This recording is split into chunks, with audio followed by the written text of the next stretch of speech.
On a cold winter morning in January 1945, across this very ground, groups of American servicemen, freezing and tired, huddled in their foxholes.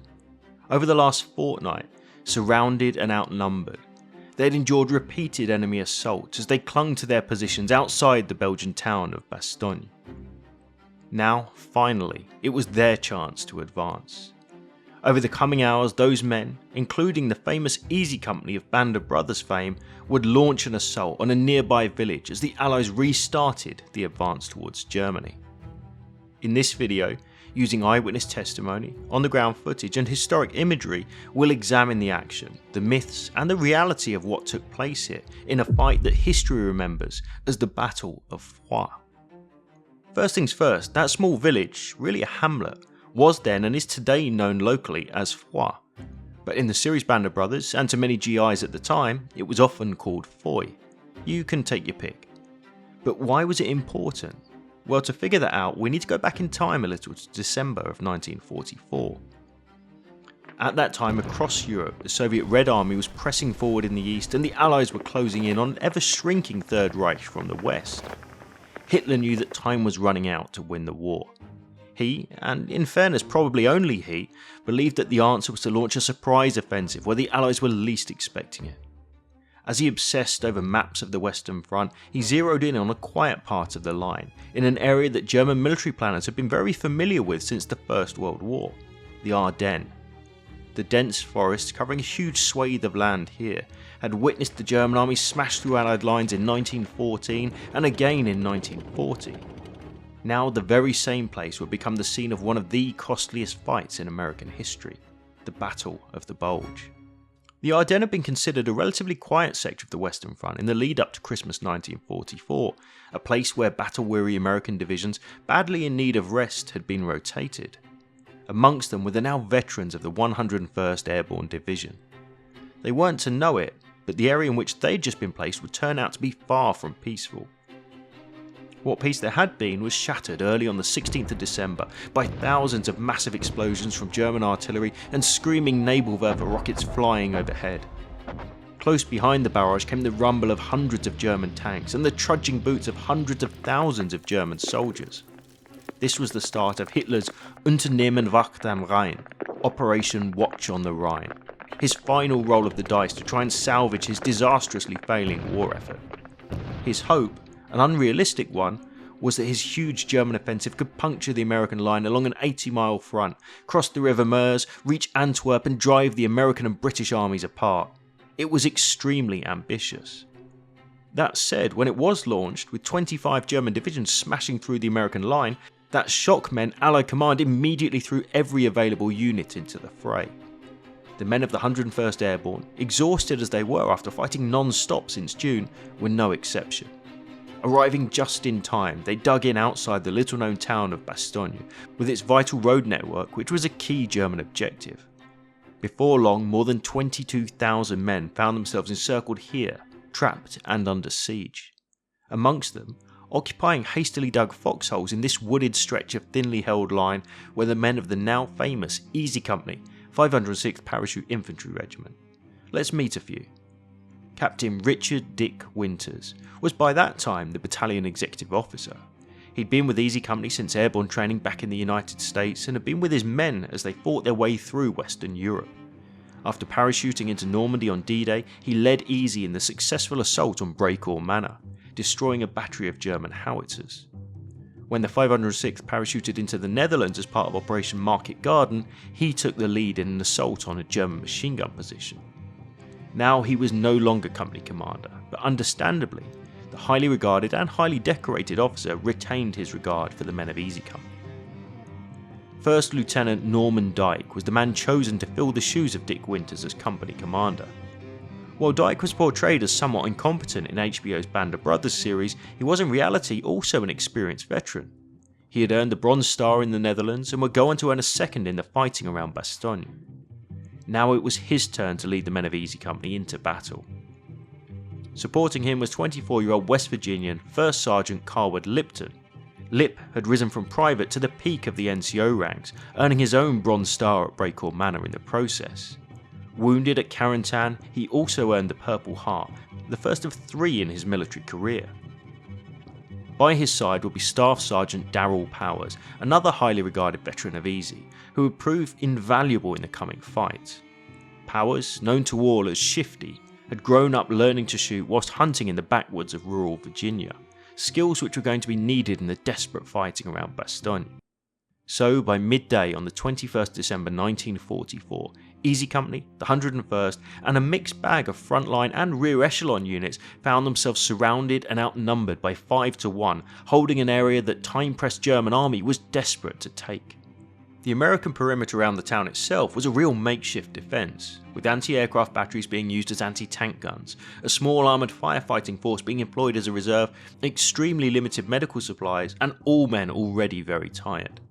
To make matters worse, the Belgian winter of 1944 was one of the worst on record. The men were lacking winter clothing and poor visibility had grounded attempts at aerial resupply. Knowing that his American adversaries were trapped, German General Freiherr von Ludwig demanded their surrender. The fortune of war is changing. This time the USA forces in and near Bastogne have been encircled by strong German armoured units. There was only one possibility to save the encircled USA troops from total annihilation. That is the honourable surrender of the encircled town. In a now famous reply, 101st Airborne General McAuliffe offered a brief but eloquent response. To the German commander, nuts. The fight was on. The American defence strategy was simple, mostly because it had to be. The small number of armoured vehicles and artillery batteries in the pocket would shift from one German assault at a time, facing down each attack and then quickly redeploying to face the next one. The 506th was stationed here, at the northern edge of the pocket, blocking a major road leading directly into Bastogne itself. The stakes were high. If the regiment failed to hold these roads, German armour could quickly break through the perimeter and the entire American defence would collapse. It was here, in the Bois Jacques, or Jack's Wood, where Easy Company dug their initial foxholes and stood their ground, facing off against elements of the 2nd Panzer and 26th Volksgrenadier divisions. On this very stretch of earth, the company dug in and held on, stopping German assaults coming from just across the road. On the morning of December the 23rd, Christmas came early in the form of clear skies and perfect visibility. In just 4 hours, 241 American supply planes flew over the besieged troops, dropping badly needed supplies and ammunition. Still, the following week of fighting around the Bois Jacques wasn't easy. German artillery fired directly at Easy Company's foxholes, and Sergeant Lipton had a close brush with death when an artillery shell smashed into the foxhole right next to his. Luckily, it was a dud. The dense forest, as we can see from this footage, proved difficult for all, as Sergeant Christensen recalled. The denseness of the woods was a bewilderment of confusion to the crowds, whose visibility was no better than ours. In the brutal cold, even sweat could become dangerous. Soaked underclothing could quickly freeze, exacerbating the frigid conditions and causing frostbite or hypothermia. Despite the weather and the German army, Easy Company successfully kept control of the near side of the Bois Jacques and eventually cleared out more of the far side across the road. By early January, it was clear to the high commands on both sides that this final German offensive in the west had failed. The onslaught had run out of steam in the face of fierce American resistance, including the newly nicknamed Battered Bastards of Bastogne. The 101st Airborne had successfully held Bastogne, despite being surrounded for the better part of a week, long enough for Patton's Third Army to quickly wheel around and launch a concerted counterattack. Now it was time to turn the tables and begin a push which would ultimately end in the heart of the Third Reich itself. But where exactly was Easy Company to attack, and why? Let's explore the area a little closer. During the siege, 506 PIR had been tasked with holding the N30 highway, which runs south from Liège through the Belgian villages of Neuville and Foix into Bastogne. Now the N30 was to become a main line of attack in the American offensive from Bastogne towards the German border. Neuville was the main objective because it sat on higher ground, but Foix had to be taken first. As we can see, Foix is centred around a crossroads overlooked by a small chapel, the Chapelle Saint-Barbe, which is still standing to this day. The wood line, bisected here by the Route Madame, was a perfect staging ground for the assault. However, the forest we can see in the modern satellite imagery isn't quite accurate to how it looked in 1945. The wood line actually extended much further forward, and an outcropping of trees closer to the village itself made it the perfect starting line of an assault. Between the forest and the village were flat farm fields covered in snow. The only cover were the many haystacks scattered across the wintry plains. Easy Company had by now shifted from the Bois Jacques, just here, to new positions in this area in preparation for the assault. 2nd Platoon under Lieutenant Jack Foley to the left of the forest spur, 1st Platoon with Lieutenant Dyke and Sergeant Lipton in the centre, and 3rd Platoon on the roadside under Lieutenant Ed Shames. Winters would stay in the wood line to monitor the progress of the attack. 506 G Company held the forest line on the far left flank with I Company in reserve. In support was a machine gun position set up just off the N30 highway, and behind the Route Madame was a line of 81mm mortars and an aid station. The attack plan itself was simple, at least in theory. E Company, with I Company in support, was to launch a frontal assault from their woodline foxholes directly into Foix, capturing and clearing both the crossroads and buildings clustered around them. 2nd Platoon would push along the left flank, 1st Platoon would charge directly down the centre, and 3rd Platoon, which was to cross the road to avoid a German minefield and roadblock, would then launch a diversionary assault on the far right flank of the village. The 30 caliber machine guns and 81mm mortars would support the assault. The German forces of the 9th Panzer Division facing them were formidable. At least 2 Tigers, 1 Panzer IV and an 88mm flat gun had been spotted in the village, all backed up by a company of Panzer Grenadiers. The flat gun was set up behind the chapel looking down the N30 highway. Opposite the chapel, the Panzer IV was stationed in defilade just here, between the road and this house. From this position, the Panzer could cover the main N30 approach and the side street whilst remaining a small target. Inside the house, German mortar observers and machine gunners were stationed with the same coverage at both approaches to the crossroads. The 2 Tiger tanks lurked somewhere beyond the village, supporting the defenders. Foix would not be an easy nut to crack. As we can see from satellite imagery, which is roughly accurate to the geography at the time, E Company's attack plan required crossing about 200 metres of open terrain towards buildings occupied by German forces. Not an easy task in ideal weather, let alone in the freezing cold and snowy conditions of a brutal Belgian winter. Speed would be the key to a successful assault. The men of Easy Company weren't exactly thrilled with the prospect of launching such an attack after having just spent the week prior in fierce and deadly fighting while surrounded in Bastogne. The company was down to under 50% strength and had many fresh reinforcements who had yet to take part in an offensive action. Staff Sergeant John Martin summed up the mood in the company. "I could not believe it. I could not believe that they were going to give us some replacements and put us on the attack. I figured, Jesus, they'll take us out of here and give us some clothes or something. But no, they get you some replacements and, come on boys, let's go." And that's when we start attacking. 1st Platoon's Lieutenant Foley was similarly concerned.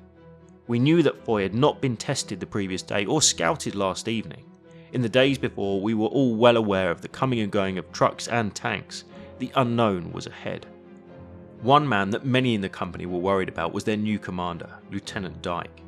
Lipton had seen him freeze in combat before and confided in Captain Winters that Lieutenant Dyke is going to get a lot of E Company men killed.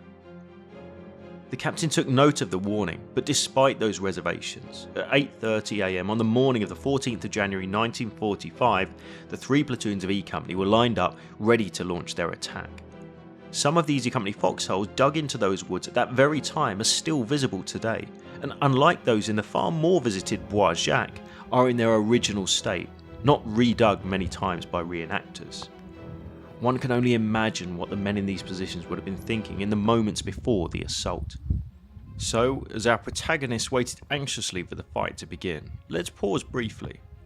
No doubt that at that moment more than a few men looked down nervously as the second hand crept round. Which in a way makes our sponsor for this video, Ver Watches, a perfect fit. Ver are not only a US based quality watchmaker, but like us, they love history. This is best summed up in this watch right here, based on the famed World War II Dirty Dozen.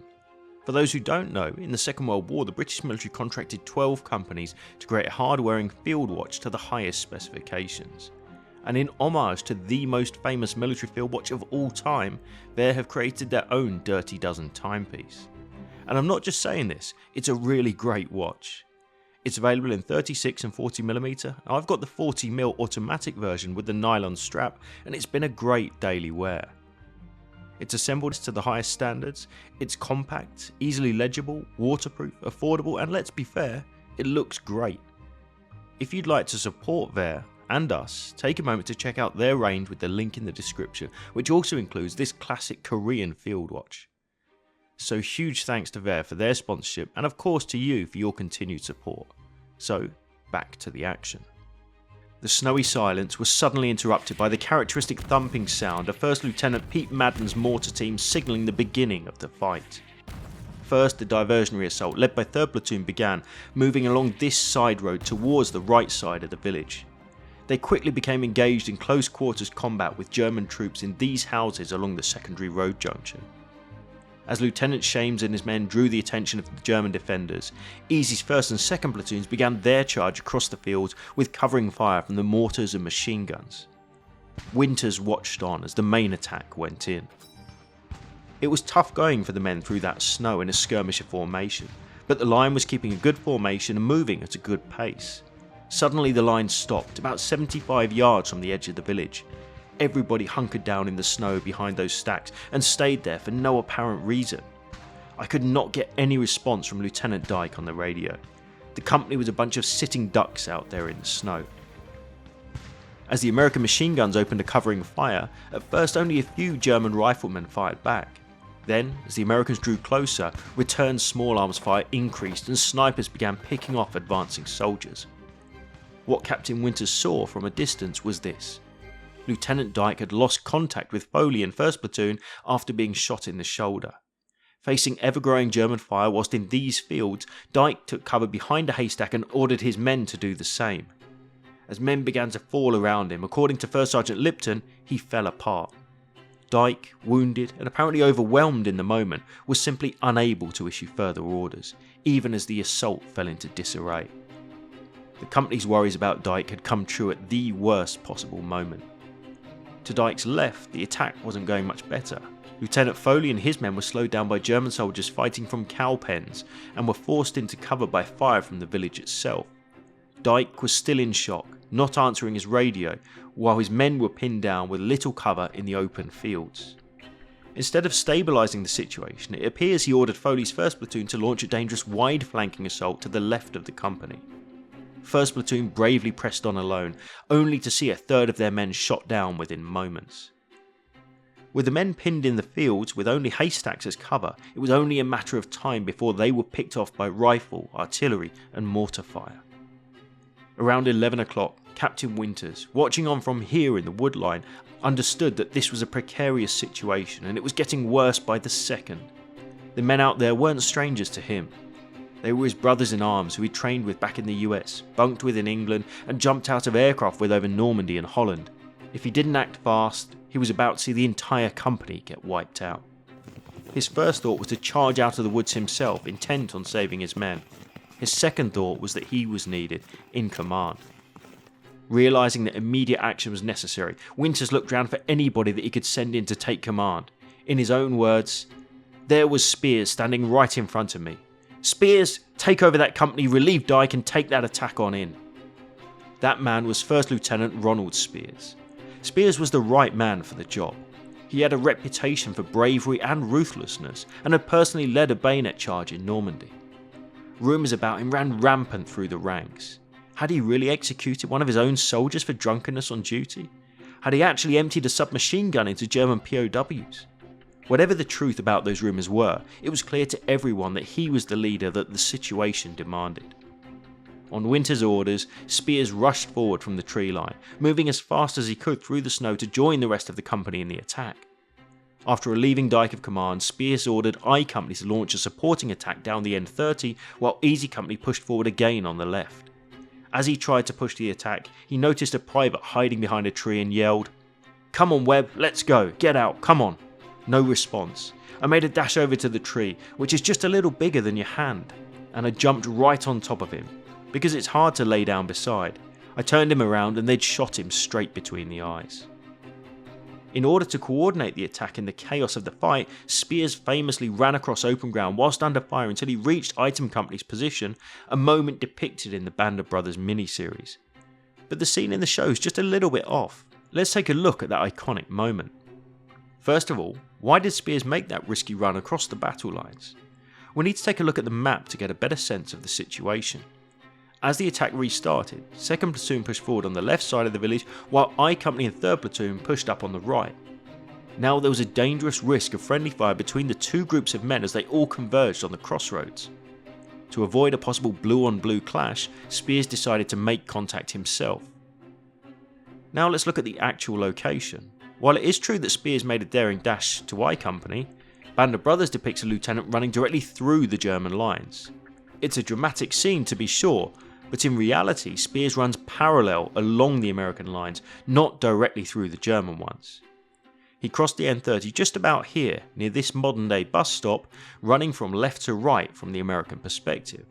After linking up with I Company and updating them on the attack, he ran back across the open highway even as the battle raged around him. Of course, this clarification doesn't take away from his heroism. As Spears made his run, the 88 fired directly at him, along with plenty of Panzer Grenadier small arms fire. By restarting the assault, Lieutenant Spears probably saved lives and stopped the American attack from stalling entirely. As Spears ran across the battlefield, 3rd Platoon was fighting its way through the west side of the village. The Panzer IV at the centre of the crossroads was covering their route of approach and German infantry were well prepared. One sniper in particular had a dangerous position, keeping the entire platoon from moving forward. Using our drone and on the ground footage, we can take a closer look at another famous moment from the Band of Brothers series, Shifty's shot. Let's take a look at the village in winter as it appears today. The men of 3rd Platoon had fought their way to this secondary intersection and were now looking down this road towards the main crossroads, which we can just make out in the mist. Beyond that was the Panzer IV, and slightly closer to us, in a window on the end of this building and facing us, was the German sniper. We can get a better look at the American assault here from ground level. As the men of 3rd Platoon turned the corner, they immediately came under fire from this window. As we can see, it's a very dangerous position. The German defender has a clear elevated vantage point looking all the way down the narrow street. The stable in front of the window makes it a more difficult target for American troops under fire, and approaching too closely from the right side might expose troops to the Panzer IV at the road junction. Lipton and Shifty, seeing the accurate fire of the German sniper, took cover here at this corner. Remember, Shifty was one of the best marksmen in the company, having grown up hunting in his native Virginia. Now he was going to put those years of experience to the test.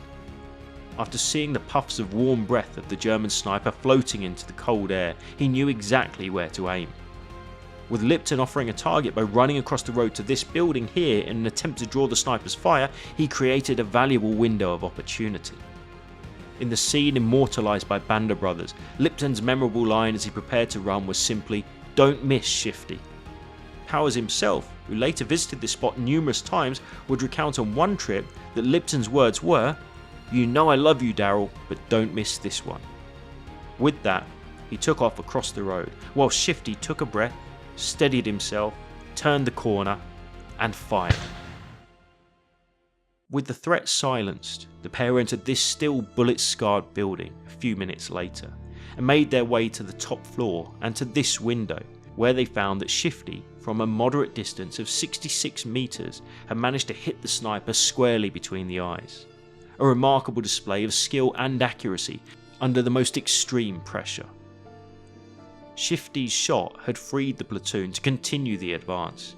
Lipton witnessed the moment and simply said, "We weren't pinned down anymore," so we continued the attack. The attack did continue, quickly now. 3rd Platoon just needed to link up with the American forces coming from the other side of the village, but the Panzer IV remained in between. Its position meant that it could pin down I Company in their attempted advance down the N30 in the supporting attack. In another moment of bravery, one of Easy Company's 3rd Platoon made his way forward with a bazooka in tow. Despite being wounded in the leg, he managed to limp into position across the N30 and fired a single projectile, hitting the tank and knocking out its internal power. The crew, seeing the American infantry advancing as their own comrades were killed or wounded, bailed out, leaving their tank, which was later captured in this iconic image. The Tiger tanks, in turn seeing that their infantry support was lost, also retreated in the direction of Neuville with the remaining German infantry in their wake. After 3 hours of combat, that fight came to an end. More than 100 German soldiers had been captured, while Easy Company had suffered 82 casualties, including 15 dead. Of course, this action wasn't the end of the war for Easy Company or the 101st Airborne. In the days, weeks and months to come, they would liberate Neuville, the Ardennes, and eventually press on into Germany. In a symbolic twist of fate, at the war's end, the men of Easy Company would find themselves occupying Hitler's personal residence in Berchtesgaden, the Eagle's Nest. Unbeknownst to the men of Company E, the end of the war wasn't the final chapter in their story as a unit. In 2001, HBO aired Band of Brothers, a show which followed the company throughout their exploits in the Second World War. Winning massive acclaim, the series sparked renewed interest in both the history of the Second World War and the men of Easy Company, many of whom would return here in later years, to visit this now peaceful village, recall what once took place, and remember those friends who never made it home. Thanks for watching. If you enjoyed this video, why not check out our other content right here on YouTube? And if you find the Second World War interesting, be sure to take a look at our podcast, World War II Both Sides of the Wire, where each week our leading historians explore famous episodes from the conflict from both the Allied and Axis perspective. That's all this time. We'll see you again soon.